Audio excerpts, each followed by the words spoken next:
Hello, this is Jacob Hicks live on channel JW Hicks 100. Today's dinner recipe has been brought to you by Harris Teeter. Harris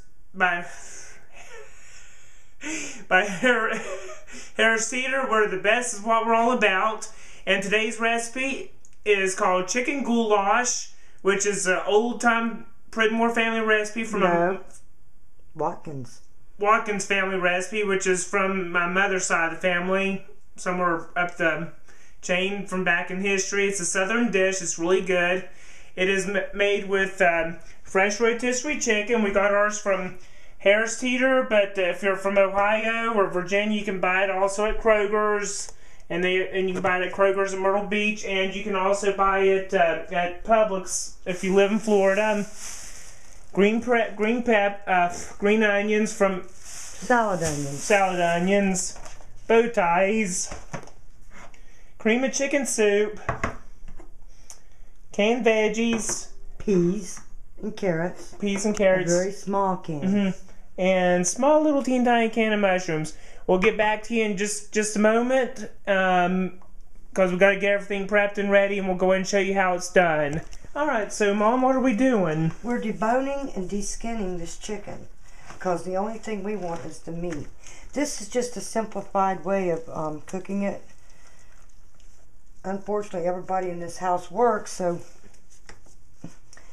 we don't really get a lot of time to cook. And this is just a simple, easy recipe. Take your chicken, the rotisserie chicken, put them down the side, pulling away the fat. You don't want that in the goulash. Take your hand, pull down. See what that does? That separates the breast. You don't get all those bones. You throw that away. And that leaves the thigh and the leg, which makes it relatively simple. Then you take and pull the skin away from the chicken. Now, what does that do when you pull the skin away from the chicken? It keeps the fat out of the recipe and the healthier part of the meat in the recipe.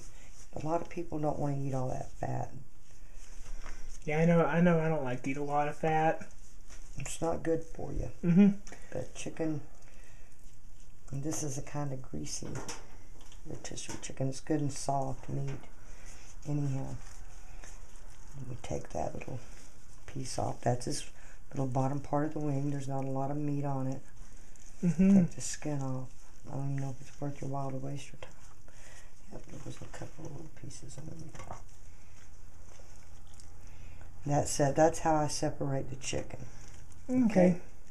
We didn't get all of the bone, so we've got to go in here now and get the rest of it. I see. And meanwhile, you take the skin away. Throw it away, the bone and the skin. I don't like to put anything in my food. I wouldn't want anybody to eat anything or any part of the chicken that I wouldn't like to eat. I see. I'm kind of picky. But you get as much of that meat as you can, leaving the bones and the skin out of it.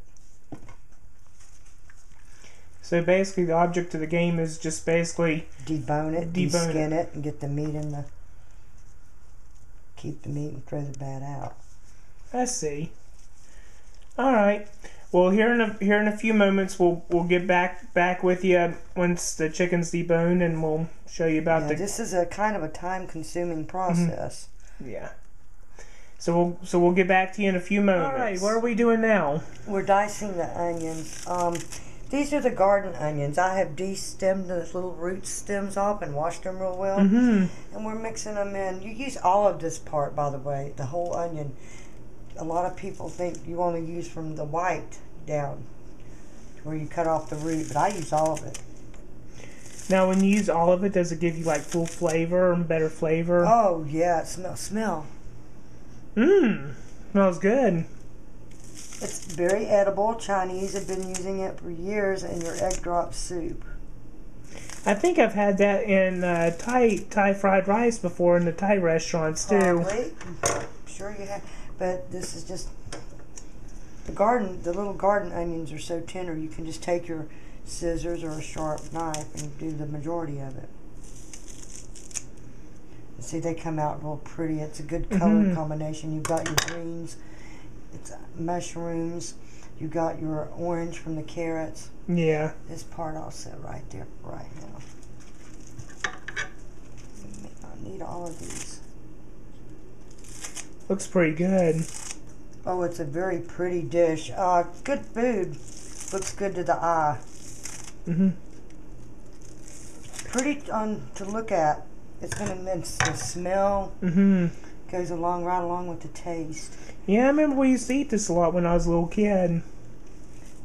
Used to cook this a lot. It's not expensive to make. The whole entire thing we spent what, $21 on. So it's not an expensive dish. It's not a hard dish to make. It's not a dish that takes a long time if you do once you get all your prep done. It's a matter of getting the water to boil for the noodles. That takes the longest amount of time.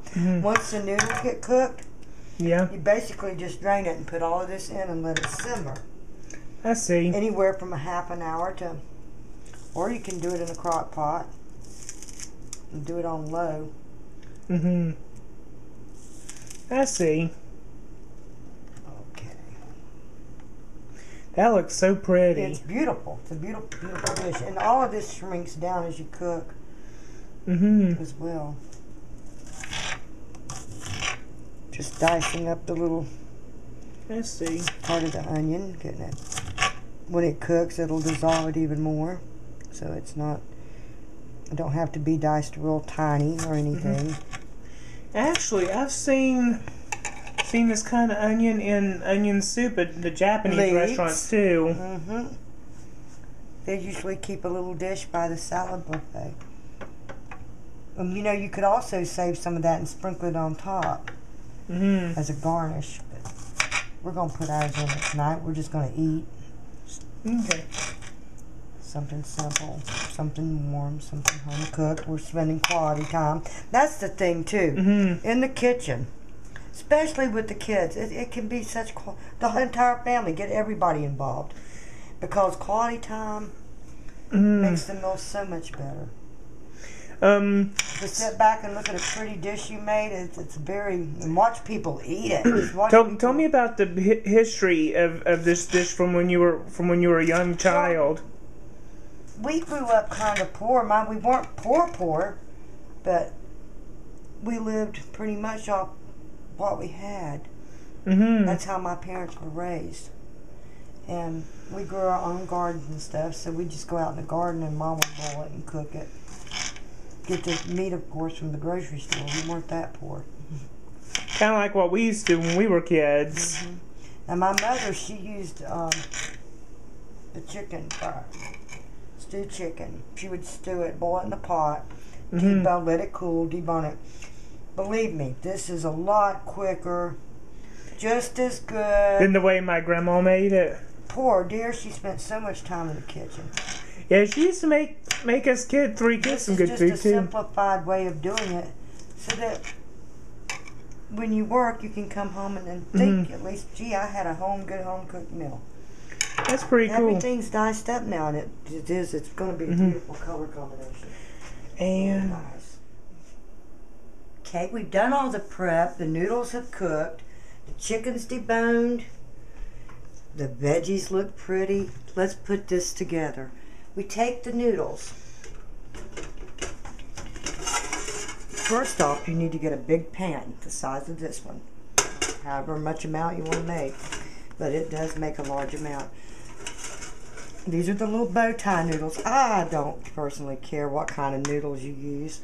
Some like them long and flat. Some like them the little seashell noodles. So Jacob, he likes pasta, spaghetti noodles, angel hair noodles. Everybody, but I like the bow ties. I think they're pretty. Now, be careful when you stir it and break it up a little after you drain it, not to tear it apart. This is the deboned rotisserie chicken. We're going to put all of it in because my crew likes to eat.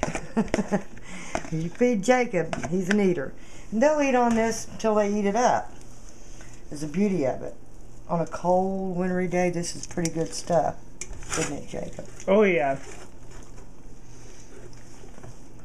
And it's, like I said, you can reheat it. You can reheat it in the microwave on very low. Very low power setting. Yeah, watching it and stirring it. You can reheat it. And it's one of these things that tastes better the day after you've made it than the actual night you made it. So the longer it sits, the better it gets. Sort of like my Cincinnati chili recipe. Kind of. Now this is our garden onions that I cut up with the knife, with the scissors. Mushrooms, carrots, and pepper. Not a great big amount of it. I bought the little cans because you can use fresh if you want to cook all day and make a big deal out of it. But for those of us who work 2 jobs and don't have enough time, it's actually better for us sometimes to do it this way, to save time and get everybody fed. If you have kids, this is a great dish. Makes the kids sleep good after they've had a good day of living, school, and everything else. We're going to take our, and this is a big can of cream of chicken. You can use cream of mushroom, cream of celery. You can use the little cans, double up to your amount. Don't add water. Do not add the water. Just scrape it out. I've got a little spatula. I'm trying. It's not cooperating. Nothing ever is cooperating though. The food's good when you get it all done, and the company in the kitchen is a great place to be. We all hung out in the kitchen. Jacob will tell you. He stayed in the kitchen. What's that, Mom? What's that I smell? Because when they were growing up, they grew up on a mountain here in Henderson County at the base of it. And we would get so much snow, and it was a dirt road. You couldn't go anywhere because the bottom would come out of the road. So, in fact, Jacob watched me cook cakes one time for a month straight, cakes and pies. And he wasn't allowed to touch them, and then I baked him a cake that he was allowed to touch. Beautiful cakes. For Christmas gifts. But I'm not really a made-from-scratch kind of person. I'd like to try a fruit cake, the next cake I make. It takes time-consuming. Didn't my sister do like a friendship cake one time? She did a friendship cake, and buddy, that was something else. It took, what, 24 hours in the set to make the concoction, the liquid that went in it, out of fruit juices, and then it took another day to bake it, and it took 5 minutes to eat it. Yeah, that stuff was gone the quickest. My hands are clean, by the way. I'll wash them quite a bit. So try to keep gloves on, but the chicken's deboned, and just try to get some soup off the spatula. But always keep your hands clean because flu season, snuffly noses. And chicken can cross-contaminate. Chicken and fish are your biggest cross-contaminations. Always try to keep your hands clean. Now we got to stir all this up. It's going to be real pretty. I'm going to cut it on medium and turn it down to simmer. Okay. Just the kind of thing you want to simmer, and it's hard to stir it. I hope I got enough cream of mushroom soup. I think you're pretty good. I like it saucy. You don't want it dry. We'll add a little milk maybe. It's kind of thick. This is half and half. It's a little thick. A little thicker than I want it to be. I don't want it to burn. Put that in it to help it mix up real nice. That's working. And this usually takes about half an hour to 45 minutes to cook, or? I don't time myself when I cook. Or you don't? Mm-mm. A little more milk, I think. And we'll try it out, see what it looks like when it gets done.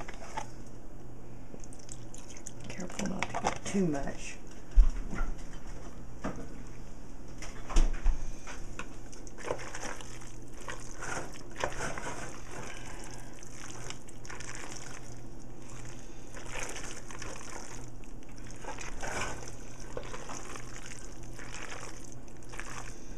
Looks pretty good. Looks thick.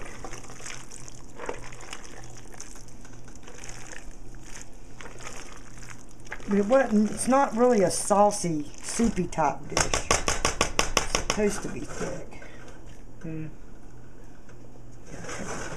Just let it simmer down. We'll come back to it when it's ready to eat. Okay, it's ready to eat now. Let's see what it looks like and see how Jacob likes it. Devin's home, so he'll try some too. This is what it looks like when it's ready. Another good thing to do with this, if you're sick of eating it like this tomorrow night, want to do something different, crunch up some potato chips, put it in a casserole, bake it on 350 for about 20 minutes. What a dish too. But like I said, the longer it sets, the more flavor it has. Thank you, and I hope you try it and enjoy it. And that's it. Alright, Mom. Thank you for watching the show tonight. Oh, and by the way, I got some more news I'd like to give to you subscribers. Thank you for your support on my channel for my videos and stuff. The other recipe that I did a few weeks ago with my dad, the Cincinnati chili recipe, was asked to go into a cooking show at a chili cook-off. Wish me luck on that part. Thank you, and you have a great day.